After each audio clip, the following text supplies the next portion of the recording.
Hi everybody, and happy Thursday. For those of you that don't know me, I'm Miss Flack. I'm the 5th and 6th grade English teacher at EVA, and I also teach one 6th grade social studies class. So first of all, I just want to say thank you so much for your dedication and support for your child's education. I know this has been an adjustment for everybody, but we are so thankful for you and the continuing of your child's education, even though we're not in the classroom. I know that's been difficult. I miss your students every day, and I can't wait to get back into the classroom with them. So I just want to go over a couple of housekeeping things first. First is, if you haven't picked up the packet of work at EVA, that is there for you. That's a resource with things that all the 5th and 6th grade teachers have put together for things for students to continue their education at home. This same thing is posted on Google Classroom. This is a new Google Classroom class that I created, so all 5th and 6th grade students would be in the same class. That same packet is posted on there as well if you would like to do it that way. Also, I'm also going to be putting some more resources on there this week, like for math. I'm going to put a scavenger hunt on there, history things like that. Once again, this is by no means mandatory. These are just extra resources for you. I know I've had several parents that are like, their students are finished with the packet and they would like more resources. So those resources will be on that Google Classroom for you. The trick for that is going to be to have your child sign into Google with their school email. It's not going to work with their personal or your personal because it has to be through the school email. I'm also going to be posting these new resources on my personal Google Classroom, which your child should know how to get to. And if you have any questions with that, just let me know. I'm also going to see if these links will send out through text. So there's several different ways that you can access this if you would like to. All of these resources will be posted by 5 p.m. tonight. And they'll be there for you. So that being said, those resources will be online. Most of it is going to be, some will need internet, but most of them will not. You can just pull up the PDF and students can work on things on their own paper. Also, another resource I want to give to you is this video. So every day at 11 a.m. I'm going to read a couple chapters of $1 Million Throw by Mike Lupica, and I'll ask some guiding questions as we go along to get your child thinking. This will also be a fun way to stay connected with one another. Once again, this is by no means mandatory. These are just extra resources for you to have at home. So with that being said, let's get started. So I'll read 2 or 3 chapters a day, and every day at 11 a.m. I'll send you a new link to this video, and these links will also be posted on the new Google Classroom and then my personal Google Classroom, so your child can access that. The reason I'm putting it on my Google Classroom too is I know several people have had trouble getting on the new Google Classroom, so that way you'll have it on mine too, and students have already had that set up. And once again, like if you have any questions, shoot me a text and I'll be happy to do whatever I can to help you. So with all that being said, let's start reading. So let me give you a synopsis first of the book. So Nate Brody has been given the chance of a lifetime, especially for a 13-year-old star quarterback, not to mention the biggest Tom Brady fan around. He's won the chance to throw a ball through a target at a Patriots game on live TV. If he completes the pass, he'll win $1 million. With his parents struggling to pay the bills, even just to keep their home, Nate knows what this money would mean, and so the pressure is on. Yet for Nate, the true meaning of pressure is about to change in ways he wished he never knew. So before we get started reading, I would recommend you grab a piece of notebook paper or whatever you have, because I have several stop and jot questions I'm going to ask you as we're reading. So, Chapter 1. This was always the best of it for Nate Brody. when he felt the slap of the ball in his hands and began to back away from the center. When he felt as if he could see the whole field and football made perfect sense to him. Sometimes when you were 13, nothing seemed to make sense, and the world came at you faster and trickier than flying objects in a video game. It was never like that for him in football. Never. Nate had been having more and more trouble figuring out his world lately, especially with everything that had been happening to his family. School was cool. He tried hard, but there were times he just felt lost in search of answers that wouldn't come. And no matter how hard he tried, how hard he could try, he was never going to make sense out of what was happening to his friend Abby. So right now, students, I want you to stop and jot down a prediction of what you think is happening with his friend Abby. I'll give you a couple of seconds to do that.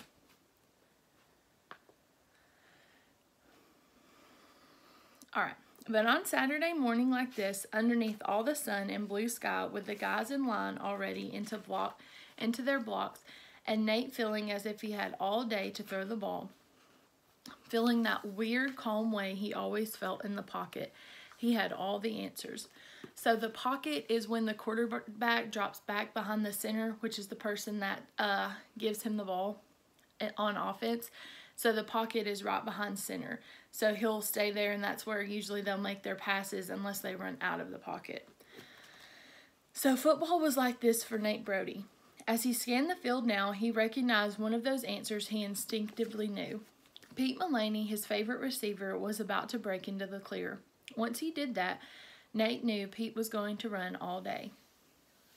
When it was just Nate and Pete and some of the other guys on the team playing touch football in the empty lot next to Nate's house, they called this play Hutchins and Go. One day, Nate had told Pete to fake toward the Hutchins house, the one on the other side of the lot. Fake like he was running a sideline pattern in that direction, and then, as soon as the guy covering him bit, Pete was supposed to plant his outside foot and spin and take off down the sidelines. The play had always been called Hutchins and Go. After that, Nate watched as Pete sold his fake now. Sold it like he was selling candy. Didn't rush, even turned and looked back for the ball. That was when the defensive back committed on him, turned and looked for the ball himself. Only Pete was gone, and the ball wasn't coming, at least not yet. Now it was just a question of what kind of throw Nate wanted to make, because with the kind of arm he had, his buds and teammates always called him Brady. Knowing that Tom Brady was Nate's all-time favorite player, there were a couple of ways he could go. Nate could put a lot of air beneath the ball, really hang it up there, and let Pete use those jets of his to run under it, or Nate could gun one right now, throw one of those dead spirals that was the same as one of his football fastballs, put so much sting and hurt at the end of the pass that Pete sometimes said he wished he was allowed to wear a catcher's mitt. Nate decided to put his one way up there, moonshot. He rolled to his right now, feeling pressure coming from his left, a right-handed quarterback's blind side, without actually seeing it. But just to make sure to know exactly how much time he had, he shot a quick look over his shoulder and saw that the Hollins Hill nose tackle had cleared Malcolm Burnley, Nate's center and the best blocker Valley had, on an outside route, and was coming hard, thinking he might have a shot at getting his first sack of the day. Nate knew he didn't. In no hurry, Nate kept moving toward the sideline, toward the Valley bench, almost feeling as if he were floating. Having cleared the pocket completely, a nice patch of open green waited for him a few yards in front of Coach Rivers. He stopped now, planting, making sure to square his shoulders so he didn't drop his arm angle and side on the ball. Setting himself on his back foot, carrying the ball high, the throwing mechanics that Coach said you pretty much had to be born with, and he let the ball rip. Knowing that the cornerback who had been covering Pete was never going to catch up with him, and that the Hollins Hills safety had no chance of getting over to the sideline in time, he watched the ball like it was on the string, like one of those perfect casts his dad used to make across the water, when the two of them still had time to go fishing, before his dad began working all the time. He hoped his mom was getting this on video, because his dad was working a double shift on Saturdays now. He wasn't here to see it in person. The ball came down to Pete Mullaney's hand. Pete, in perfect stride, just crossing the Hollins Hill 10-yard line. Pete pressed the ball to the front of his white uniform with those sure hands of his and crossed the goal line. Then he turned and just tossed the ball to the referee, because if you played on a team with Nate Brody, if he was the one throwing you the ball, you knew enough not to do some kind of crazy touchdown dance afterward. You could be happy, just not happy enough to show the other team up. Nate was running down the sidelines now, almost as fast as Pete just had. All the things that were confusing about his 13-year-old life lately, the things that made him sad and just plain mad once he got away from a football field, Nate had left them all in the dust. By the time Nate got to Pete, the little wide receiver was on the Valley sideline. Waiting for him with his arms stretched wide, Nate, taller than Pete by a whole helmet, grabbed him, picked him up, and put him down just as quickly, as much celebration as he was going to allow himself, mostly because there was still some game left to play. Pete said, "That throw was legit." "You always say that," Nate said. "No, Brady, this time I really mean it. That throw was like righteous." Nate laughed now and couldn't help it. "I had the wind behind me." Pete Mullaney shook his head, smiling from behind his face mask. "Dude," he said, "as far as I can tell, your arm is pretty much where the wind starts." Nate ran over to Coach Rivers just then to get the play Coach wanted them to run on the conversion. Then he ran back on the field and told his team he was faking to Liddell and then taking it in himself on a roll to his left. Nobody touched him. Valley was up 22-7. They all knew the game was over, even when the clock showing 2 minutes. He and Pete ran off the field together, knowing that the 40-yarder they just hooked up on had put this one in the books. When Nate got back to the bench, Coach Rivers gave him a simple handshake. "A Brady throw all the way," he said. "I wish," Nate said. "I'm serious," Coach said. "Biggest throw of the season." For now, Nate thought. For now. So students, I want you to stop and jot, as of right now, who is the main character? Who is the story mostly about?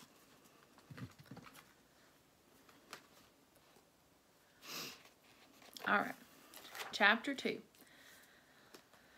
It had started almost as a dare from Abby. They were at the mall a couple of months ago, right after the school year had started. Nate there with Abby and his mom on what they all knew was a very big day for him. He had turned 13 just the week before. But that wasn't the big news.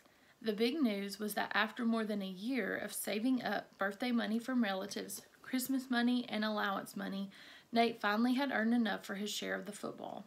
And not just any football. This was the signed Tom Brady ball that he'd spotted in the trophy case at Sports Stuff the summer after he'd finished 6th grade. Nate was smart enough about collectibles to know that this wasn't the only signed football from Brady in the world. He knew from asking the man at the store that this particular ball was part of a new limited edition from Brady, and it came with a certificate of authenticity. "How many are in the limited edition?" Nate asked the man at the store, and the man, smiling, had said, "Enough for us to charge what we're charging. $500 plus tax." All right, so since I've said a lot today, we're going to start right there tomorrow, and we'll find out if Nate was able to buy the ball. So that's Chapter 1 and some of Chapter 2, so we'll pick up more tomorrow. I'll send out a new YouTube link at 11 a.m., and you'll get to see Chapter 1 and 2. Couple of reminders, check out the Connected Campus Google Classroom, which is the new one that you have to have a class code for. Check out my Google Classroom, and you'll see all those links there.